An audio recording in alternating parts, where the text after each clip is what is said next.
किसी गांव में रतन सिंह नाम का एक सेठ अपनी पत्नी के साथ रहता था।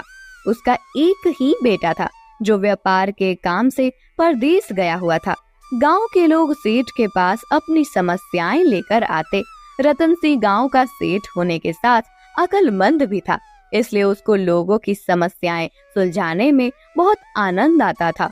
उसको इस बात से खुशी होती थी कि लोग उसकी अक्लमंदी को पहचानते थे और मानते भी थे। एक दिन की बात है, एक बूढ़ा आदमी सेठ जी के पास आया और बोला, सेठ जी, मेहरबानी करके मेरी मदद कीजिए। मेरे पड़ोसी ने मेरी बकरियां चुरा ली हैं। सेठ जी ने उसकी बातें ध्यान से सुनी, फिर पूछा, ठीक है, पर ये बताओ कि तुम्हारी परेशानी क्या है। सेठ जी, मेरी परेशानी यह है कि मेरे पड़ोसी ने मेरी बकरियां चुरा ली है। मैं एक गरीब आदमी हूँ और इतना गरीब हूँ कि मैं उसके बदले में और बकरियां नहीं खरीद सकता। सेठ जी ने पड़ोसी से पूछा, और तुमको इसके बारे में क्या कहना है। सेठ जी, मुझे नहीं मालूम कि यह आदमी क्या कह रहा है। मेरे पास बहुत सारी बकरियां हैं, पर उनमें से कोई भी बकरी इनकी नहीं है। इस बात का फैसला करना आसान नहीं था। सेठ जी को ऐसे मामले सुलझाने में बहुत अच्छा लगता था। उसने कहा, मैं तुम लोगों का एक इम्तिहान लेता हूँ। जो भी वह इम्तिहान पास कर लेगा वही बकरियों का मालिक होगा। मैं जानना चाहता हूँ कि इस दुनिया में सबसे ज्यादा तेज चीज क्या है। जब तक तुम लोग इस सवाल का जवाब न ढूंढ लो, यहाँ वापस मत आना। दोनों लोग सिर हिलाते हुए अपने अपने घर चले गए। अब इस बात का जवाब कौन दे सकता था। उस बूढ़े आदमी की एक बेटी थी, जिया। वह जितनी सुंदर थी उतनी ही अक्लमंद भी थी। बुढ़ा जब घर वापस आया तो सेठ जी का सवाल उसने अपनी बेटी से पूछा। तुरंत ही उसने अपने पिता के कान में कुछ फुसफुसाया जो उस सेठ को खुश कर सकता था। अगली सुबह ही वह बुढ़ा सेठ के घर की तरफ रवाना हुआ।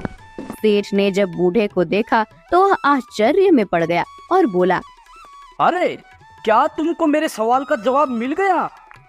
जी सेठ जी, यह कोई ज्यादा मुश्किल सवाल नहीं था। हाँ, तो फिर बताओ कि इस दुनिया में सबसे ज्यादा तेज चीज क्या है। सेठ जी, समय। वह हमारे पास कभी भी काफी नहीं होता। यह हमेशा ही बहुत जल्दी चला जाता है और हमारी पकड़ में नहीं आता। जो हम करना चाहते हैं उसके लिए हमारे पास कभी भी समय काफी नहीं होता। बुढ़े के इस जवाब से तो सेठ भी चौकन्ना रह गया, क्योंकि उसको तो अपने आप पर भी यकीन नहीं था कि वह खुद भी इस सवाल का जवाब दे सकता था। उसने बुढ़े से पूछा, इस सवाल के जवाब में तुम्हारी किसने सहायता की? किसने बताया तुमको? किसी ने नहीं सेठ जी, ये मेरे अपने शब्द हैं। मुझे किसी ने कुछ नहीं बताया। तुम मुझे सच नहीं बता रहे हो, इसके लिए क्या तुम जानते हो मैं तुम्हें सजा भी दे सकता हूँ। ये सुनकर बुढ़ा डर गया। वह और आगे झूठ नहीं बोल सका। इस सवाल का जवाब मेरी बेटी जिया ने मुझे बताया है। वह एक बहुत ही समझदार लड़की है। लगता है कि वह बहुत अक्लमंद लड़की है। मैं उनसे मिलना चाहूँगा। जी ठीक है सेठ जी, मैं कल ही अपनी लड़की को आपके पास लेकर आऊँगा। अगले दिन ही वह बुढ़ा अपनी बेटी को सेठ जी के पास ले आया। सेठ जी तो पहले ही उसकी अक्लमंदी का सिक्का मान गया था और उसको देखकर तो वह उसकी सुंदरता का भी सिक्का मान गया और बोला, तुम बहुत अक्लमंद हो और साथ में सुंदर भी। यह मेरे लिए बड़ी इज्जत की बात होगी अगर तुम मेरे बेटे के साथ शादी कर लो। जिया ने जवाब दिया, सेठ जी, यह बात बोलकर तो आपने मेरे घर की इज्जत ही बढ़ा दी। हालांकि सेठ जी इस बात से बहुत खुश था कि उसको इतनी सुंदर और अक्लमंद बहू मिल जाएगी, पर वह उससे डरा हुआ भी बहुत था, क्योंकि वह वाकई बहुत अक्लमंद थी। वह नहीं चाहता था कि वह उसके पास आने वाले मामलों में दखल दे। वह अपनी इज्जत को, जो उसको अपनी अक्लमंदी की वजह से मिली हुई थी, किसी से बांटना नहीं चाहता था, अपनी पत्नी से भी नहीं। सो सेठ जी ने उससे कहा, जो कुछ भी मेरे घर में है वह सब तुम्हारा है, पर तुम्हारे लिए मेरे घर में बस एक ही नियम होगा कि तुम मेरे सामने आए हुए मामलों में कोई दखलंदाजी नहीं दोगी। अगर तुमने यह नियम तोड़ा तो मैं तुमको तुम्हारे पिता के घर भेज दूंगा। जी ठीक है, आप जैसा बोलोगे मैं वही करूंगी। कुछ दिन के बाद जब सेठ जी का लड़का व्यापार करके परदेश से अपने घर आया तो सेठ जी ने अपने लड़के की शादी जिया से कर दी। कुछ समय तक तो सब ठीक चलता रहा। सेठ जी के पास लोग अपने मामले लेकर आते और वह उनको सुलझाते और जिया अपने घर के काम में लगी रहती। अक्सर वह सेठ जी के फैसलों को ठीक ही मानती थी। एक दिन सेठ जी ने दो लड़कों को एक पहेली दी जो अपनी भेड़ों पर लड़ रहे थे। जो सचमुच में भेड़ का मालिक था, वह लड़का उस पहेली को लेकर बहुत परेशान था। यह सब देखकर जिया से रहा नहीं गया। उसने उस लड़के से पूछा, भैया तुम इतने परेशान क्यों हो? सेठ जी ने मुझे बिल्कुल ही नामुमकिन काम दे रखा है। उसने हमें एक एक अंडा दिया है और कहा है जो कोई इस अंडे के बच्चे को मुझे सुबह लाकर दिखाएगा, भेड़ें उसी की होंगी। जिया जानती थी कि उसको उस लड़के की सहायता नहीं करनी चाहिए, पर इसका हल बहुत ही साफ था और वह लड़का उस काम को लेकर वाकई बहुत परेशान था। तो वह उसको उसके काम का हल बताए बिना न रह सकी। उसने लड़के से कहा, सेठ जी के पास थोड़ा सा चावल लेकर जाओ और उससे कहो कि वह उस चावल को आज ही बो दे, ताकि तुम कल सुबह उस अंडे में से निकले बच्चे को वह मुलायम ताजा चावल खिला सको। उसको भी पता चल जाएगा कि एक दिन में चावल उगाना उतना ही नामुमकिन है जितना आज के अंडों में से सुबह चूजे का निकलना। लड़का यह सुनकर बहुत खुश हुआ। वह तुरंत ही सेठ जी के पास चावल लेकर गया और जो शब्द जिया ने उससे कहे थे उसने वही शब्द जाकर सेठ जी से कह दिए। पर सेठ जी यह सुनकर खुश नहीं हुआ। वो बहुत गुस्सा हुआ। उसने पूछा, किसने कहा तुमसे यह सब? किसने दिए तुम्हें चावल? तुम्हारे जितने बड़े बच्चे के लिए ये शब्द बहुत ज्यादा अक्लमंदी के हैं। ये मेरे ही शब्द है सेठ जी, ये मेरे ही विचार है। किसी और ने इसमें मेरी कोई सहायता नहीं की। देख लो, अगर तुमने झूठ बोला तो मैं तुझको सजा दूंगा। इस पर वह लड़का चिल्ला पड़ा, सेठ जी, वह आपके घर की बहू थी। उसने सोचा कि आप मेरी अक्लमंदी की कदर करोगे। इस पर सेठ जी जिया पर बहुत गुस्सा हुए क्योंकि उसने उसको एक ही तो नियम मानने को बताया था और वही उसने तोड़ दिया। शाम को जब सेठ जी घर आए तो उसने जिया को अपने सामने बुलाया और उसे बहुत डांटा। उसने कहा, बहू, क्या तुमको मालूम नहीं है? मैंने तुमको केवल एक ही नियम मानने के लिए कहा था और वह भी तुमने नहीं माना। जाओ, अब तुम अपने पिता के घर चली जाओ। सेठ जी की पत्नी बोली, जी, इस तरह से बहू को घर से बाहर निकाल दोगे तो लोग हमारे बारे में क्या कहेंगे? इसकी पहली और आखिरी गलती समझकर इसे माफ कर दीजिए। आगे से ये ऐसी गलती कभी नहीं करेगी। मैं इसे समझा दूंगी। सेठ अपनी पत्नी की बात से सहमत हो गया। एक दिन जिया कुएं पर पानी भरने गई हुई थी। तभी कहीं से 4 राहगीर वहां आ पहुँचे। उनमें से एक राहगीर बोला, बहन, मैं बहुत प्यासा हूँ, क्या मुझे पानी पिला दोगी? जिया को पानी पिलाने में थोड़ी झिझक महसूस हुई। उसके पास लोटा या गिलास भी नहीं था जिससे वह पानी पिला देती। इसी कारण वहाँ उन राहगीरों को पानी पिलाना उसे ठीक नहीं लगा। फिर उससे पूछा, आप कौन हैं? मैं एक यात्री हूँ। यात्री तो संसार में केवल 2 ही होते हैं। आप उन दोनों में से कौन हैं? अगर आपने मेरे इस सवाल का सही जवाब दिया तो मैं आपको पानी पिला दूंगी, नहीं तो मैं पानी नहीं पिलाऊंगी। बेचारा राहगीर उसकी बात का कोई जवाब नहीं दे पाया। तभी दूसरे राहगीर ने पानी पिलाने की विनती की। जिया ने दूसरे राहगीर से पूछा, अच्छा, तो आप बताइए कि आप कौन हैं? दूसरा राहगीर तुरंत बोल उठा, मैं तो एक गरीब आदमी हूँ। भैया, गरीब तो केवल 2 ही होते हैं। आप उनमें से कौन हैं? प्रश्न सुनकर दूसरा राहगीर चकरा गया। उसको कोई जवाब नहीं सूझा तो वह चुपचाप हट गया। तीसरा राहगीर बोला, बहन, मुझे बहुत प्यास लगी है। ईश्वर के लिए तुम मुझे पानी पिला दो। अब आप कौन हैं? बहन, मैं तो एक अनपढ़ गवार हूँ। अरे भाई, अनपढ़ गवार तो इस संसार में 2 ही होते हैं। आप उनमें से कौन हैं? बेचारा तीसरा राहगीर भी कुछ बोल नहीं पाया। अंत में चौथा राहगीर आगे आया और बोला, बहन, मेहरबानी करके मुझे पानी पिला दे। प्यासे को पानी पिलाना तो बड़े पुण्य का काम होता है। आप कौन है? बहन, मैं तो बड़ा ही मूर्ख हूँ। मूर्ख तो संसार में केवल 2 ही होते हैं, आप उनमें से कौन है? वह बेचारा भी उसके प्रश्न का उत्तर नहीं दे सका। चारों पानी पिए बगैर ही वहाँ से जाने लगे तो जिया बोली, यहाँ से थोड़ी ही दूर मेरा घर है, आप लोग कृपया वही चलिए, मैं आप लोगों को पानी पिला दूंगी। चारों राहगीर उसके घर की तरफ चल पड़े। जिया ने पानी का घड़ा उठाया और छोटे रास्ते से अपने घर पहुंच गई। इतने में वे चारों राहगीर उसके घर पहुंच गए। जिया ने उन सभी को पानी पिलाया। पानी पीने के बाद वे राहगीर अपनी राह पर चल पड़े। उसी समय उसका पति भी अपने घर आ गया, जो व्यापार के काम से विदेश गया हुआ था। उसने चारों राहगीरों को अपने घर से बाहर निकलता देख लिया। ये सब देखकर उसे बड़ा दुख हुआ। वह सोचने लगा, मैं तो व्यापार करने के लिए परदेश जाता हूँ और यह मेरी गैर हाजिरी में पराये मर्दों को घर बुलाती है। इसे तो मेरी लिहाज नहीं है। यह सब देखकर अगर मैं चुप रह गया तो आगे से इसकी हिम्मत और बढ़ जाएगी। मेरे पीछे से न जाने क्या क्या करती होगी। फिर एक बात और भी है, बीमारी कोई अपने आप ठीक नहीं होती, उसके लिए वैद्य के पास जाना पड़ता है। क्यों ना इसका फैसला पिताजी पर ही छोड़ दूं। यही सोचता हुआ वह सीधा सेठ जी के पास जा पहुंचा और उनसे सारी बातें बताई। सेठ जी ने उसकी सारी बातें सुनकर उसी वक्त गुस्से में बहू को बुलाने के लिए अपने एक आदमी से कहा, तुरंत बहू को सभा में उपस्थित किया जाए।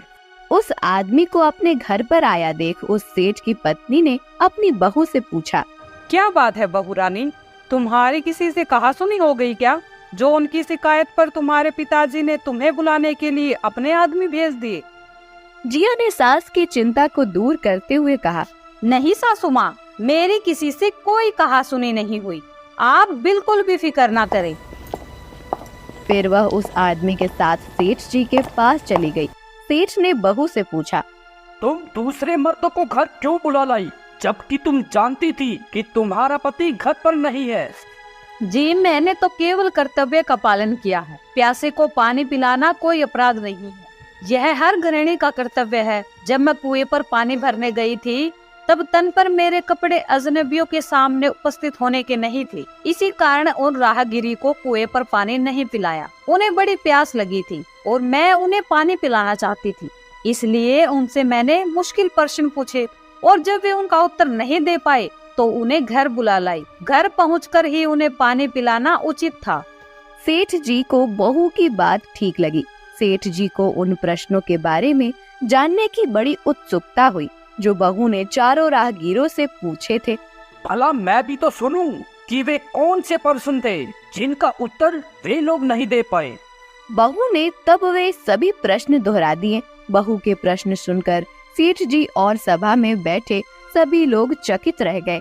फिर सेठ जी ने उससे कहा, तुम खुद ही इन प्रश्नों पे उत्तर दो, हम अब तुमसे जानना चाहते हैं।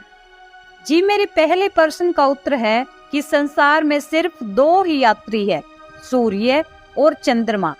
मेरे दूसरे प्रश्न का उत्तर है कि बहू और गाय इस पृथ्वी पर ऐसे 2 प्राणी हैं जो गरीब है। अब मैं तीसरे प्रश्न का उत्तर सुनाना चाहती हूँ। हर इंसान के साथ हमेशा अनपढ़ गवारों की तरह जो हमेशा चलते रहते हैं वो भोजन और पानी है। चौथे आदमी ने कहा था कि वह मूर्ख है और जब मैंने उनसे पूछा कि मूर्ख तो 2 ही होते हैं, तुम उनमें से कौन से मूर्ख हो, तो वह उत्तर नहीं दे पाया। इतना कहकर वह चुप हो गई। सेठ जी ने बड़े आश्चर्य से पूछा, क्या तुम्हारी नजर में इस संसार में 2 ही मूर्ख हैं? जी हाँ, इस घड़ी इस समय मेरी नजर में सिर्फ 2 ही मूर्ख हैं। तुरंत बताओ कि वे 2 मूर्ख कौन हैं? जी, मेरी जान बख्श दी जाए तो मैं इसका उत्तर दूं। सेठ जी को बड़ी उत्सुकता थी यह जानने की कि वे 2 मूर्ख कौन हैं, तो उसने तुरंत बहू से कह दिया, तुम बेफिक्र होकर कहो, हम वचन देते हैं तुम्हें कोई सजा नहीं दी जाएगी। पहले मूर्ख तो मेरे पति जी हैं, जिन्होंने पूरी बात जाने बिना ही अपनी पत्नी की शिकायत अपने पिता से की। अगर इन्हें शक हुआ ही था तो यह पहले मुझसे पूछ तो लेते, मैं खुद ही इन्हें सारी बात बता देती। इस तरह घर परिवार की बेइज्जती तो नहीं होती। उसके पति को अपनी गलती का एहसास हुआ। सेठ जी ने तब पूछा, और दूसरा मूर्ख कौन है? दूसरा मूर्ख खुद इस गांव का सेठ है, जिन्होंने अपनी बहू की मान मर्यादा का जरा भी ख्याल नहीं किया और बिना सोचे समझे बहू को भरी सभा में बुला लिया। बहू की बात सुनकर सेठ जी पहले तो क्रोध से आग बबूला हो गया, परंतु तभी सारी बातें उसकी समझ में आ गई। समझ में आने पर सेठ जी ने बहू से माफी मांगी। बहुत समय पहले की बात है। एक गांव में चरणदास नाम का आदमी अपनी पत्नी कलावती के साथ रहता था। अगर कभी कोई झूठ या ठगी बात करता तो चरणदास इन दोनों में मास्टर थे। एक दिन उसके दिमाग में एक ख्याल आया कि अगर उसको अमीर आदमी बनना है तो ठगने के लिए गांव का सरदार ठीक आदमी रहेगा। दुनिया में उसके पास बस अब एक ही चीज बाकी रह गई थी, वह थी उसकी बकरी। नहीं, उसके पास दो चीजें थी। अगर तुम उसे गिनो तो क्योंकि साथ में उसकी पत्नी भी तो थी। एक दिन उसने अपनी पत्नी से कहा, मैंने अमीर बनने के लिए एक तरकीब सोची है। उसमें तुमको और बकरी दोनों को मेरी सहायता करनी पड़ेगी, क्योंकि अब केवल तुम दोनों ही मेरे पास रह गए हो और तुम तो मेरे लिए बहुत ही कीमती हो। खास करके इस समय अपनी तरकीब को काम में लाने के लिए मुझे तुम्हारे सोने के हार की जरूरत पड़ेगी, जो मैं अपनी बकरी को दूंगा। जी ठीक है, आप जैसा बोलोगे मैं वही करूंगी, लेकिन इस बात का ख्याल रखना कि वो हार तुम्हारी माँ यानी मेरी सास की आखिरी निशानी है। अगले दिन उसने अपनी पत्नी का सोने का हार लिया और उसके कई छोटे छोटे टुकड़े कर दिए। उनमें से एक टुकड़ा उसने बकरी के चारे में मिला दिया। बाद में जब बकरी ने लीद की तो उसमें वह सोने का टुकड़ा चमक रहा था। उसने फिर एक बार बकरी के चारे में एक सोने का टुकड़ा मिला दिया और बकरी को लेकर वह गांव के सरदार के घर पहुंचा और आवाज लगाई, सरदार की जय हो, सरदार अमर रहे। कहो मेरे बच्चे, कैसे आना हुआ? सरदार, मेरे पास एक बहुत ही खास खबर है जिससे आप सबसे अमीर आदमी बन सकते हो। तब तुम ये खबर अपने पास ही रखकर खुद ही अमीर क्यों नहीं बन जाते? क्योंकि इतनी अमीरी तो केवल सरदारों को ही अच्छी लगती है। जहाँ पना अगर मैं इतना अमीर बन गया तो मुझे यकीन है वह खजाना मुझसे आप ले लेंगे। इसलिए मैंने यह सोचा कि उसे मैं आपको अपने आप ही दे दूं। चरणदास, तुम बहुत ही अक्लमंद आदमी हो। बताओ क्या खबर है? चरणदास ने अपनी बकरी और उसकी लीद सरदार को दिखाई। सरदार को ऐसी बकरी देखकर बहुत आश्चर्य हुआ जो अपनी लीद में सोना निकालती है। इससे पहले ही वह अपने आश्चर्य पर काबू पाता कि इतने में बकरी ने फिर से लीद दे दी और उसमें भी सोने का एक टुकड़ा चमचमा रहा था। तुम इस बकरी का क्या लोगे? और देखो, एक दाम बताना, क्योंकि तुम जानते हो कि मैं तुमसे ये बकरी बिना कुछ दिए भी ले सकता हूँ। मैं हमेशा ठीक ही बोलता हूँ। जहाँ पना आपके एक बहुत ही छोटे नौकर की हैसियत से मैं इसका दाम केवल 100 सोने के टुकड़े और 100 चांदी के टुकड़े मानता हूँ। चरणदास, तुमको 100 सोने के टुकड़े और 100 चांदी के टुकड़े मिल जाएंगे। चरणदास को तो विश्वास ही नहीं हुआ कि सरदार इतना दयालु था। चरणदास फिर बोला, जहाँ पना कोई आपका सोना चोरी न कर ले, इसलिए आप बकरी को अलग ही रखना और अपने बहुत ही खास आदमी को उसकी रक्षा के लिए रखिएगा। इतना कहकर वह वहाँ से चला गया। 4 दिन बाद उस बकरी को जहाँ रखा गया था वह जगह उसकी लीद से भर गई। सरदार के नौकरों ने वह पूरी लीद छान मारी पर उनको सोने का एक टुकड़ा भी नहीं मिला। ये देखकर सरदार गुस्से से भर गया और बोला, उस कमीने को मेरे पास जिंदा लेकर आओ और अगर वह न आए तो उसको मार दो और उसका मरा हुआ शरीर देकर आओ ताकि मैं उसको गिद्धों को खाने के लिए फेंक सकूं। चरणदास तो इसके लिए पहले से ही तैयार था, क्योंकि उसको मालूम था कि सरदार उसको बुलाएगा, क्योंकि उस बकरी की लीद में सोना तो निकलना ही नहीं था। उसने अपनी पत्नी को अपना प्लान पहले से ही बता दिया। कलावती, जब हम सरदार के पास जाएंगे, जो कुछ भी मैं तुमसे कहूँ उस हर बात पर बहस करना और उसको काटना। इस तरह हम आपस में लड़ेंगे और वहाँ से आगे मैं देख लूंगा। जी ठीक है, आप जैसा बोलोगे मैं वही करूँगी। उसने एक थैली में खून जैसा लाल रंग लिया और अपनी पत्नी के पेट पर बांध दिया। जैसे ही सरदार के आदमी उसके पास आए, उसने अपनी पत्नी को भी साथ लिया और उनके साथ चल दिया। सरदार के घर आकर चरणदास ने सलाम किया और बोला, सरदार की जय हो, सरदार अमर रहे। जहाँपना, आपने मुझे बुलाया? चरणदास, तुमने तो कहा था कि तुम्हारी बकरी अपनी लीद में सोना निकालती है। मैंने उसको तुम्हारे कहे अनुसार 4 दिन तक एक अकेली जगह में रखा, पर मुझे उसकी लीद में सोने का एक टुकड़ा भी नहीं मिला। जहाँपना, पर मैंने तो आपसे यह केवल कहा नहीं था, बल्कि करके भी दिखाया था। उसकी पत्नी बोली, सरदार, इसने आपको धोखा दिया था। बकरी की लीद से कोई सोना वोना नहीं निकलता। चरणदास चिल्लाया। चुप रह झूठी। कलावती ने भी जवाब में कहा, तुम झूठे हो। चरणदास ने गुस्सा होने का बहाना करते हुए अपनी पत्नी को बहुत डांटा। फिर उसने अपना छोटा सा चाकू निकाला, उसके पेट पर लिपटा हुआ वह थैला काट दिया। इससे इस थैले में भरा सारा खून फर्श पर बिखर गया और उसकी पत्नी जमीन पर गिर पड़ी। यह देखकर सरदार चिल्लाया, तुमने अपनी पत्नी को मार दिया?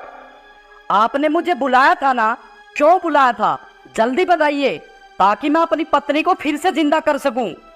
सरदार ये सब देखकर परेशान था। वह बोला, तुमने अभी अभी एक इतना बड़ा जुर्म किया है और तुम मुझसे पूछ रहे हो कि मैंने तुमको यहाँ क्यों बुलाया? भूल जाओ कि मैंने तुमको यहाँ बुलाया है। तुमने अपनी पत्नी को मारा है। तुमने एक भयानक जुर्म किया है, वह भी मेरी आंखों के सामने। अब तुम उसकी सजा भुगतने के लिए तैयार हो जाओ। चरणदास ने तुरंत ही एक गिलास भरकर पानी मांगा। सरदार ने पानी मंगवा दिया। चरणदास ने उसके ऊपर कुछ शब्द बोले। फिर उसने अपनी गाय की पूंछ का चवर उस पानी में डुबोया और उस पूंछ को 7 बार झटक कर उससे एक आवाज करते हुए वह पानी अपनी पत्नी पर छिड़क दिया। वह बोला, इसका कटा हुआ शरीर ठीक हो जाए और मैं तुझे हुक्म देता हूँ कि तू उठ जा। उसकी पत्नी तुरंत ही उठकर बैठ गई। अब उसका भी कहीं से कटा हुआ नहीं था। गाय की उस पूंछ के चंवर की ताकत को देखकर सरदार ने सोचा कि अगर यह चंवर उसके पास हो तो वह कितना ताकतवर हो जाएगा। वह अपने उन सब मरे हुए लोगों को जिंदा कर सकता है जो मर गए थे। तो वह चरणदास से बोला, मैंने तो कभी ये सोचा भी नहीं था कि मैं अपनी आंखों से ऐसी ताकत देख पाऊंगा। मुझे लगता है कि मैं लीद में सोना निकालने वाली बकरी के बदले यह चंवर लेना ज्यादा पसंद करूंगा। चरणदास, तुम मुझे इसे कितने में बेचोगे? जहाँपना, मुझे यकीन है कि आप जानते हैं यह चंवर इस बकरी से कहीं ज्यादा कीमती है, पर मैं आपको इसे 200 सोने के टुकड़े और 200 चांदी के टुकड़े में दे दूंगा। सरदार ने उस चंवर के दाम चरणदास को दे दिए और वह चंवर उससे ले लिया। एक दिन जब सरदार अपने सलाहकारों के साथ खा पी रहे थे तो उसी समय उसकी एक पत्नी वहां और खाना रखने के लिए आई। तो उसने उन लोगों से कहा, मैं पहले अपनी पत्नी को मार दूंगा और फिर इसे जिंदा करूंगा। तुरंत ही उसने अपनी पत्नी को पकड़कर जमीन पर गिरा दिया और उसका गला काट दिया। उसका एक सलाहकार ये देखकर घबरा गया और चीख पड़ा, सरदार, यह आपने क्या किया? आपने तो उन्हें मार ही दिया। ठीक है, अब हम खाना खाते हैं और पीते हैं। बाद में मैं इसको जल्द ही जिंदा कर दूंगा। पर उसके सलाहकारों को तो चिंता हो रही थी। उन्होंने सरदार को उसे जल्दी ही जिंदा करने को कहा। सरदार ने तब वह चंवर पानी से भरे ग्लास में डुबोया और चरणदास की तरह कुछ शब्द बोले। फिर उसने चंवर को 7 बार हवा में हिलाया और उसका पानी अपनी पत्नी के शरीर पर छिड़क दिया। उसने उसको हुक्म दिया कि वह उठ जाए, पर वह तो वहीं की वहीं पड़ी रही, हिली भी नहीं वहां से।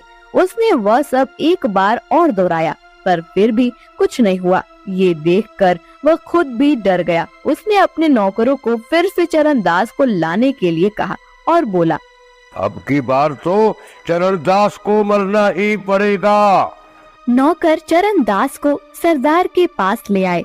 इस हरामखोर के हाथ पैर बांधकर डूबने वाली चीज में डाल दो और इसे नदी के सबसे गहरे हिस्से में फेंक दो। उन आदमियों ने चरणदास के हाथ बांधे और एक चमड़े के थैले में डालकर उस थैले का मुंह रस्सी से बांध दिया। फिर वे उसे फेंकने के लिए नदी की ओर चल पड़े। वे सुबह से लेकर शाम तक चलते रहे। अब उनको लघु शंका के लिए जाना था। सुबह थैला उन्होंने सड़क के किनारे रख दिया और एक झाड़ी की तरफ चले गए। इससे पहले कि वे वहां से लौट कर आते, एक व्यापारी अपने गधे पर चढ़कर वहां से गुजर रहा था। चरणदास को कुछ आवाज आई तो वह थैले में से बोला, मेहरबानी करके कोई मेरी मदद करो, मुझे सोना चांदी नहीं चाहिए।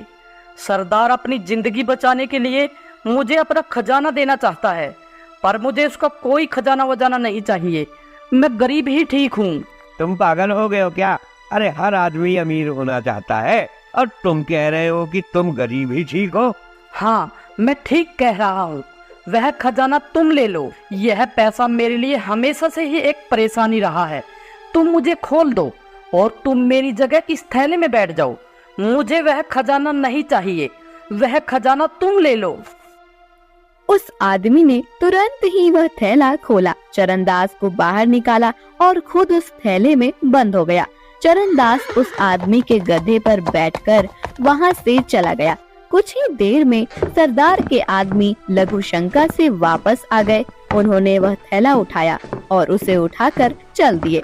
उनमें से एक बोला, आखिर चरणदास तुम हमारे हाथ लग ही गए। अब तुम किसी को धोखा नहीं दे पाओगे। हम तुम्हें अब नदी में फेंक देंगे। वो आदमी ये बातें सुनकर थैले में से चिल्लाया, नहीं नहीं, मैं चरणदास नहीं हूँ, मैं हूँ, मुझे खोल दो।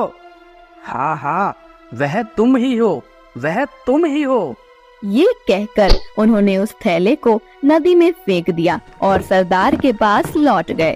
पर इससे पहले कि सरदार के नौकर उसको सारी खबर बताते कि चरणदास गधे पर सवार होकर वहां आ पहुंचा, सरदार तो उसको देखकर कुछ बोल ही नहीं सका। चरणदास सरदार से बोला, सरदार सरदार, आपके पुरखों ने आशीर्वाद भेजा है। अच्छा हो अगर आप भी उनसे मिलने वहाँ चले जाए। वे आपको बहुत याद करते हैं। वहाँ सोना और चांदी टनों में है।